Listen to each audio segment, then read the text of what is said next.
касается инвестсоглашения, здесь, понимаете, это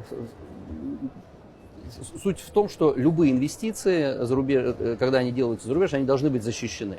Есть традиционные общие формы защиты. У нас с Абхазией, кстати, с 90-х годов, по-моему, действует стандартное наше соглашение о защите инвестиций, капиталовложений. Опираясь на него, а также на отдельные двусторонние межправ соглашения по отдельным проектам, у нас в республике реализуется ряд действительно крупных знаковых проектов, которых, наверное, со времен, скажем так, Советского Союза никогда не реализовались на территории республики с участием российского капитала, причем не только государственных средств, не только государственных инвестиций Российской Федерации, но и частных инвестиций. В качестве примера, наверное, знаете, вот 1 мая первый регулярный рейс был совершен из Москвы в Сухум. Это мы через 30 лет вдохнули новую жизнь в аэропорт города Сухум, аэропорт Бабушара.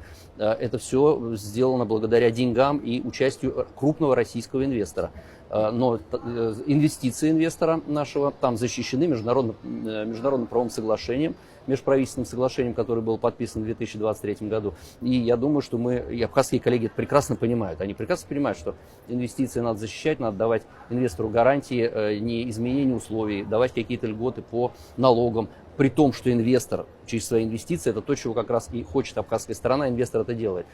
Налоги, рабочие места и задел на существенное преобразование бизнес-ландшафта республики. Вот в качестве примера аэропорт, он действительно изменит и логистику, и экономику в республике. Там, на сегодняшний день там уже только в аэропортовой инфраструктуре 400 человек работает. Вы представляете, для Абхазии 400 человек квалифицированных, высокооплачиваемых рабочих мест, потому что количество рейсов будет увеличиваться. Я надеюсь, там полетят не только узкофюзеляжные, но и широкофюзеляжные самолеты.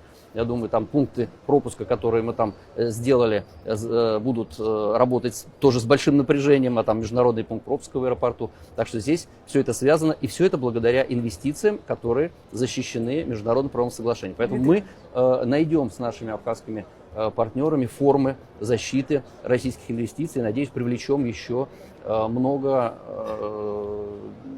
скажем так, найдем инвесторов, привлечем инвестиции.